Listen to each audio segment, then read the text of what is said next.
Perlas de la primera epístola de Pablo a los tesalonicenses. ¿Por qué razón Pablo envió a Timoteo a Tesalónica?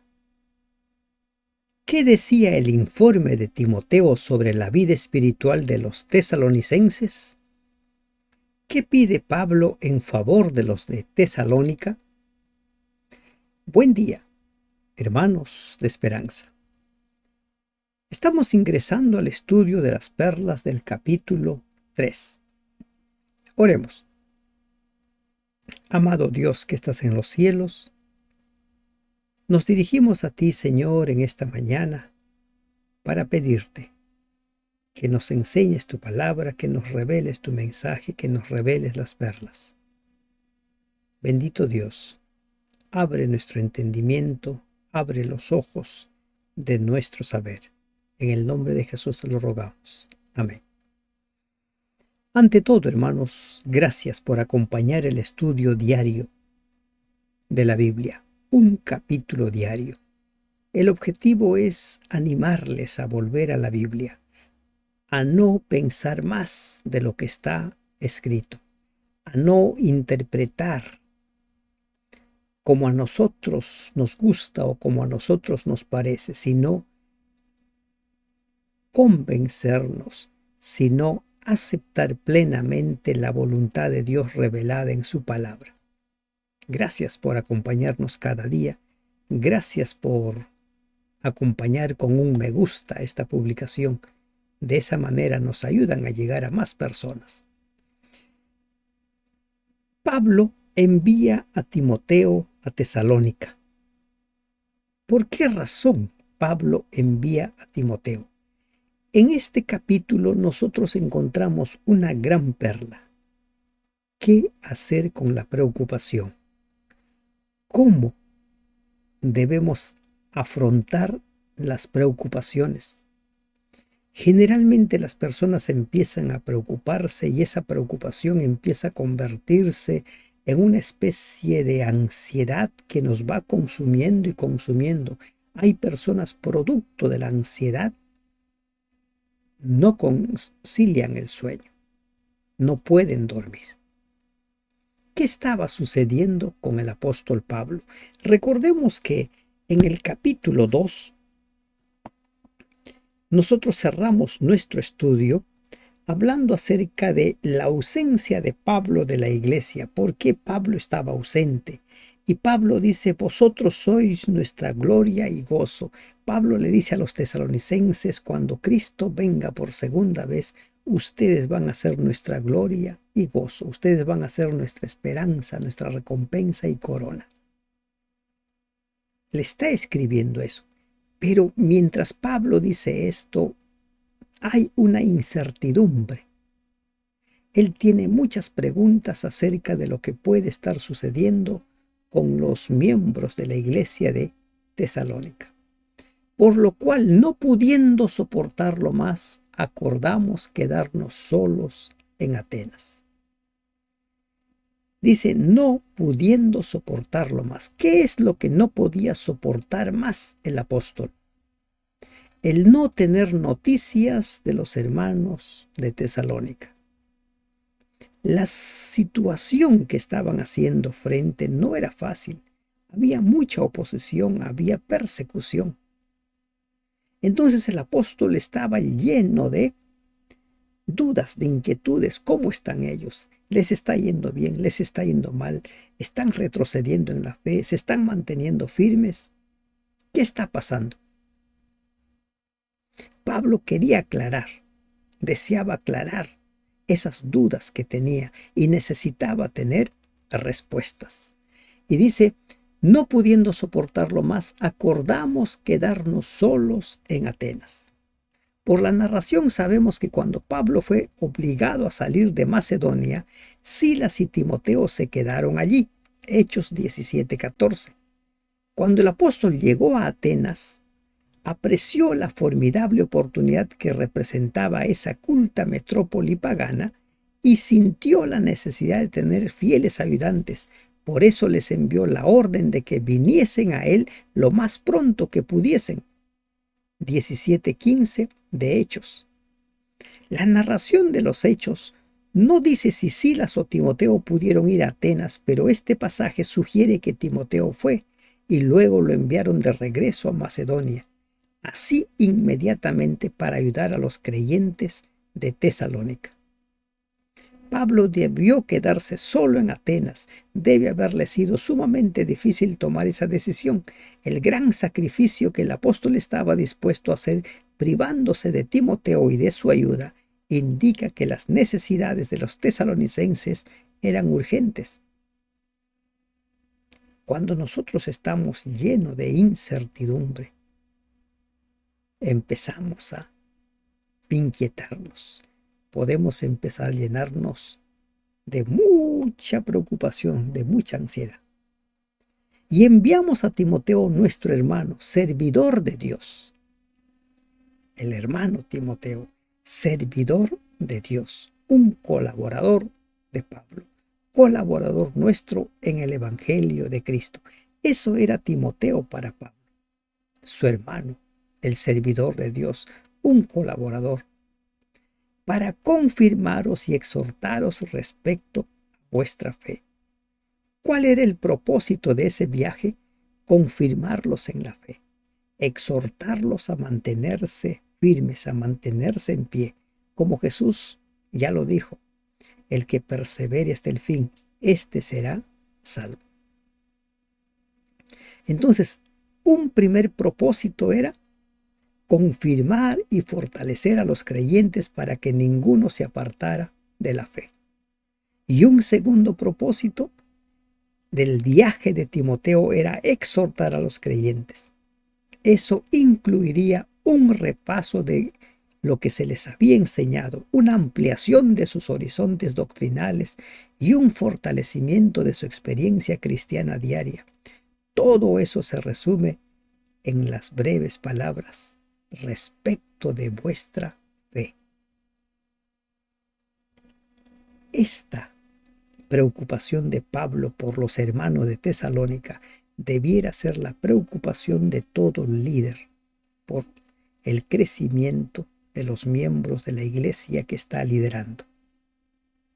Preocuparse porque cada día entiendan más, porque cada día comprendan más las Escrituras y vivan de acuerdo a lo que están aprendiendo,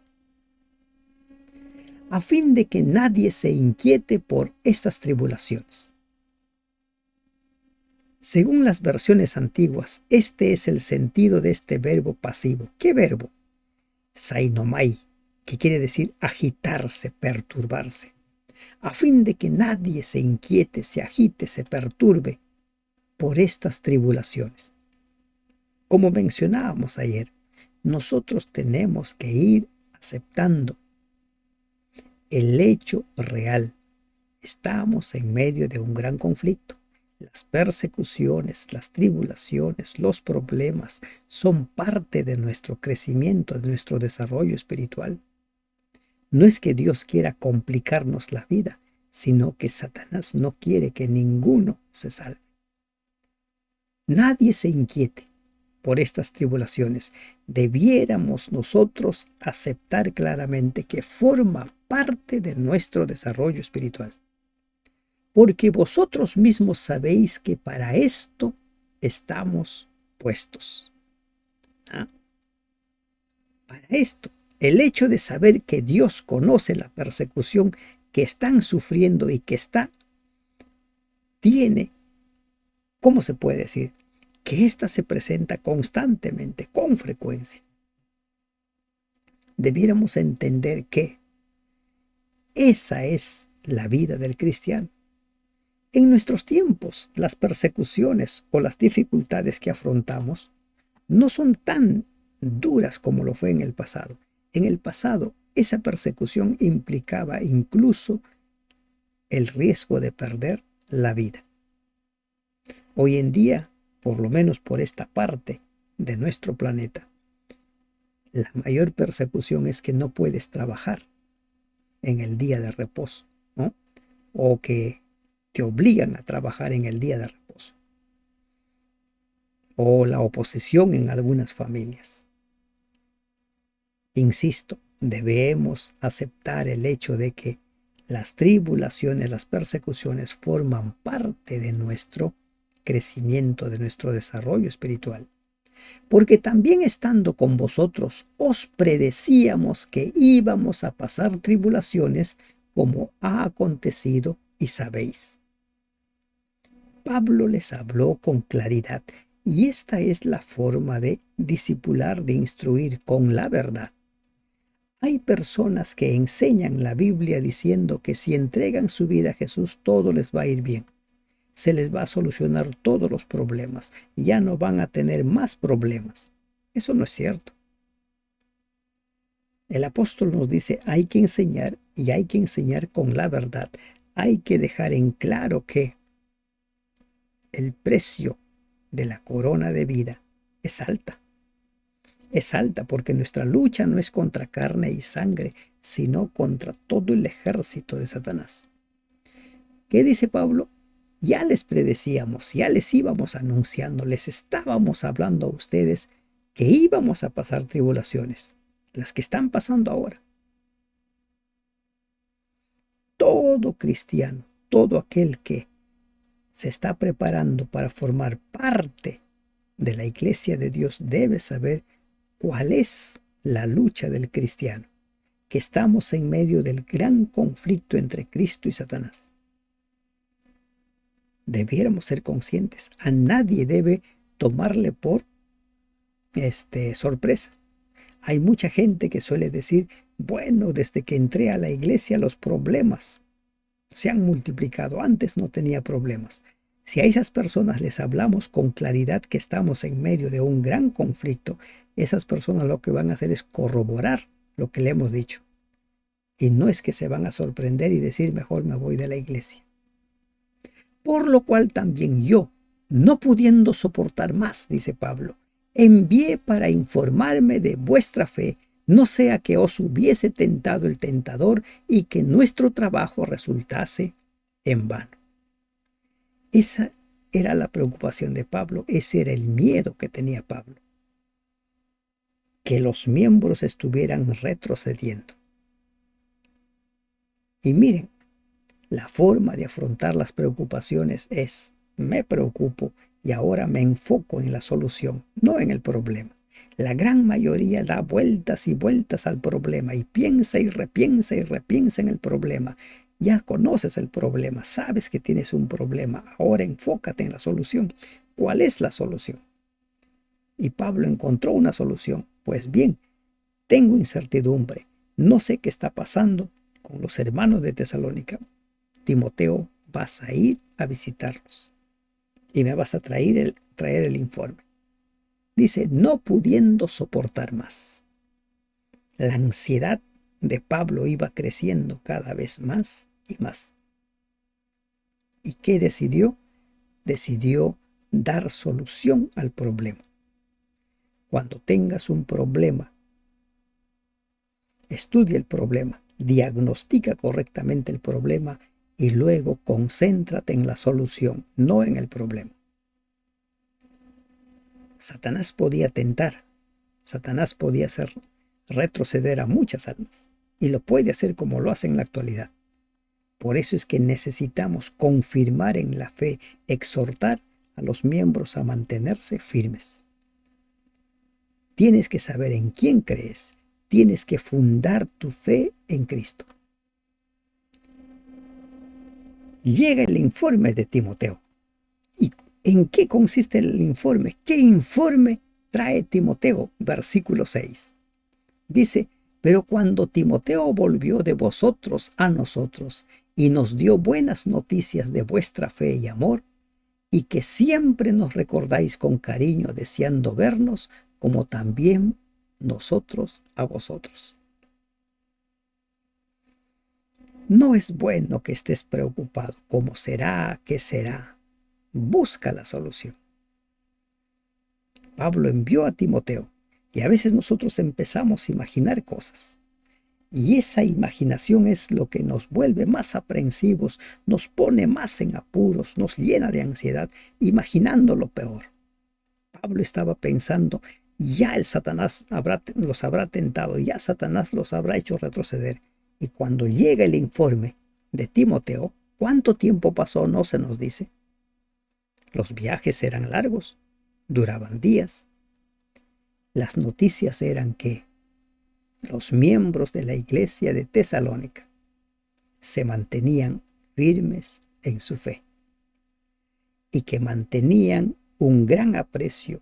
Había un grato recuerdo del apóstol Pablo en el corazón de cada uno de ellos. Lo recordaban con cariño. ¿Cómo te sientes cuando te llegan noticias agradables? Cuando esas noticias desmienten tus temores. Es agradable, ¿verdad? ¿Y qué? ¿Cuál es ahora la reacción de Pablo? Por ello, hermanos, en medio de toda nuestra necesidad y aflicción, fuimos consolados de vosotros por medio de vuestra fe.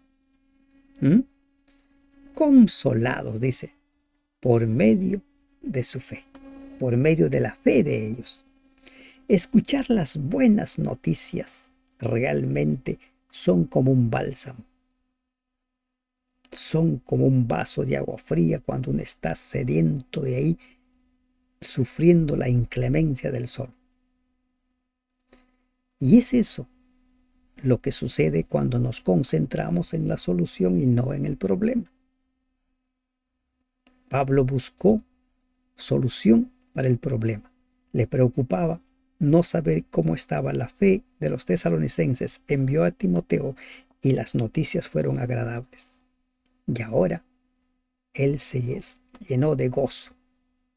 Había gozo en el corazón de Pablo a pesar de la aflicción y las necesidades que estaba pasando.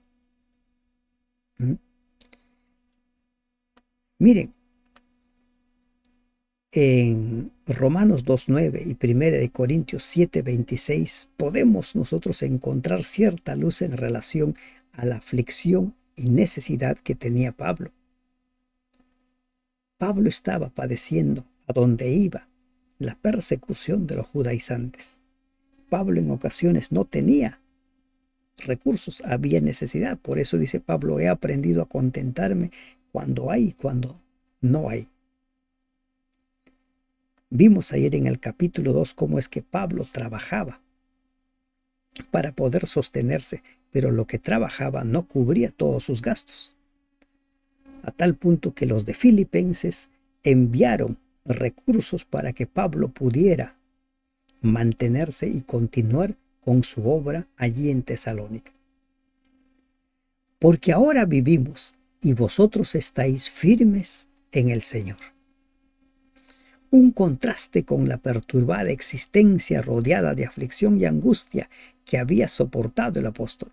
Ahora vivimos, ahora estamos más tranquilos, ahora estamos con gozo, estamos sosegados, damos gracias a Dios por la fe de ustedes. Ahora estaban tranquilos, ahora tenían tranquilidad, sabían lo que estaba pasando con los hermanos de Tesalónica. Por lo cual, ¿qué acción de gracias podremos dar a Dios por vosotros y por todo el gozo con que nos gozamos a causa de vosotros delante de nuestro Dios? Dice Pablo. ¿Qué podemos decir? Ahora Pablo se dirige a Dios para darle gracias por la fe de los hermanos de Tesalónica. Pablo se gozaba por el crecimiento espiritual, por la firmeza, por la fortaleza y la fe de los miembros de esa iglesia. ¿Te gozas tú del crecimiento espiritual de los miembros de tu iglesia? ¿Te gozas tú cuando ves que los miembros van trascendiendo, van creciendo y cuando hay dificultades saben hacer frente a esas dificultades?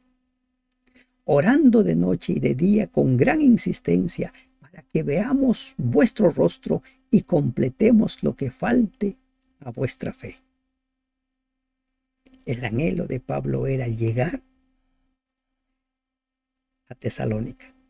Pablo sabía que esta iglesia necesitaba seguir siendo instruido. Por eso le dice, y completemos lo que falte a vuestra fe. Había muchas cosas que ellos todavía no entendían, no conocían. Y entonces el apóstol dice, vamos a ir, vamos a estar allá. Pablo anhelaba completar lo que les faltaba espiritualmente. Había ensalzado la fe, el amor y la esperanza de ellos, pero reconocía que les faltaban virtudes esenciales. Capítulo 4, versículo 11, capítulo 5, versículo 4 de esta carta. Y necesitaban abundar más y más en los atributos cristianos. Una vez más, ¿qué aprendemos aquí? La iglesia de Tesalónica se había convertido en un ejemplo, y es un ejemplo para nosotros. Con la poca luz que tenían, se mantenían en pie firmes. Allí estaban firmes. Y esa es una gran perla. Nunca vamos a conocer todo. Nuestro conocimiento irá aumentando gradualmente. Mas el mismo Dios y Padre nuestro y nuestro Señor Jesucristo dirija nuestro camino a vosotros. La esperanza de Pablo está en que pronto Dios permita que él llegue a Tesalónica. Pablo da comienzo a una nueva sección y registra una oración específica. El hecho de que Dios y Cristo se mencionen juntos destaca la unidad de esos dos miembros de la divinidad en cuanto a los títulos que Pablo da al Padre, al Hijo. Nosotros podemos recordar lo que dice Romanos 1:7, Gálatas 1:4, Filipenses 2:5. Pablo utiliza con frecuencia estos dos nombres. Dios y Padre nuestro y nuestro Señor Jesucristo. Él sea quien dirija. Satanás había puesto obstáculos en el camino de Pablo, y por esta razón el apóstol recurrió al Padre y a Cristo pidiéndoles que quitaran todos los obstáculos e hicieran posible que él y sus compañeros visitaran de nuevo Tesalónica. Si Dios quiere, si Dios lo permite. Y el Señor os haga crecer y abundar en amor unos para con otros y para con todos, como también lo hacemos nosotros para con vosotros. El tema favorito del apóstol, la unidad de la iglesia. Pablo virtualmente dice, no importa lo que me suceda, deseo que crezcáis en estatura espiritual. El crecimiento. ¿Qué se está haciendo en cada una de las iglesias? Por ejemplo, en la iglesia donde usted congrega, para que el crecimiento espiritual de los miembros se dé constantemente, sea continuo. ¿Cuánto tiempo van utilizando para la reflexión, la meditación y sobre todo, qué tanto están poniendo en práctica de lo que van aprendiendo? Crecer y abundar en amor unos para con otros. La unidad de la iglesia es el mayor testimonio de la obra transformadora del Espíritu Santo, para que sean afirmados vuestros corazones irreprensibles en santidad delante de Dios nuestro. ¿Para cuándo? En la venida de nuestro Señor Jesucristo con todos sus santos. Este es el tercer capítulo y es la tercera vez que el apóstol cierra esta carta o esta parte de la carta hablando sobre la segunda venida de Cristo. En el capítulo 2 dice que la recompensa y corona de Pablo serán las almas que él llevó a sus pies. En el capítulo 1 habla de que en el día del Señor seremos liberados de la ira del Señor por Cristo. Y ahora nos habla que en su segunda venida de Cristo, dice, los cristianos se mantendrán firmes, sean afirmados vuestros corazones irreprensibles en santidad delante de Dios nuestro Padre.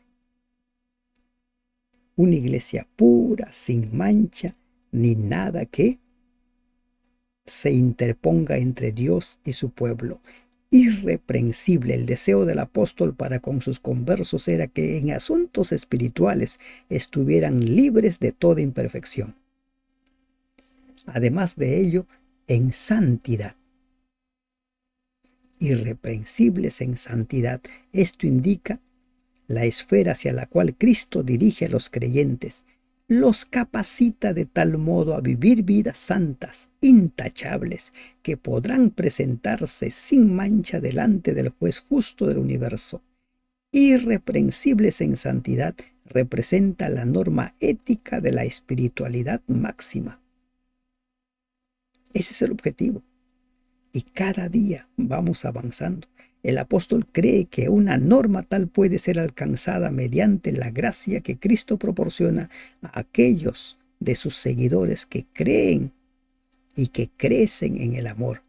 Creer menos que eso sería negar el Evangelio. El Evangelio tiene un poder, y ese poder es el de transformar las vidas, de transformar los corazones, de transformar a las personas. Irreprensibles en santidad delante de Dios nuestro Padre. La preocupación del apóstol era que sus conversos fueran considerados irreprensibles, no por los hombres que son falibles, sino por Dios que escudriña los corazones y sabe lo que hay en la mente. ¿Y cuándo dice? Cuando Cristo venga por segunda vez. Una iglesia pura, sin mancha ni arruga, ni nada semejante. ¿Es posible? Sí es posible. Se dan cuenta que cada vez que vamos avanzando en el estudio, nos vamos encontrando con que no hay lugar para la tibieza espiritual, para aquello de somos imperfectos, somos débiles. En la venida del Señor Jesucristo con todos sus santos. Cuando Cristo venga, vendrá, dice, con todos los santos. Apocalipsis dice que habrá silencio en el cielo, media hora de silencio. Todos vendrán en aquel gran día. ¿Para qué? Para resucitar a los muertos en Cristo y para transformar a los que estén vivos en ese entonces. ¿Y quiénes estarán vivos en ese entonces? Los 144,000, tal como los identifica el libro de Apocalipsis. Qué gran perla hemos aprendido en este capítulo. Hay que concentrarnos en la solución, no en el problema. Van a haber siempre cosas que nos preocupen, pero la preocupación solo sirve en la medida que busquemos soluciones. Pablo tenía mucha incertidumbre sobre la vida espiritual de los tesalonicenses y envió a Timoteo. Y cuando Timoteo volvió, trajo noticias agradables. Los tesalonicenses estaban en el camino, se mantenían firmes en la fe. A pesar de lo difícil, a pesar de las persecuciones, a pesar de las oposiciones, estás pasando problemas, mantente firme. Sientes que no puedes seguir avanzando, mantente firme, para que en aquel gran día, en el día del Señor, también tú estés como los tesalonicenses, sin mancha, irreprensible. Que Dios te bendiga. Amén.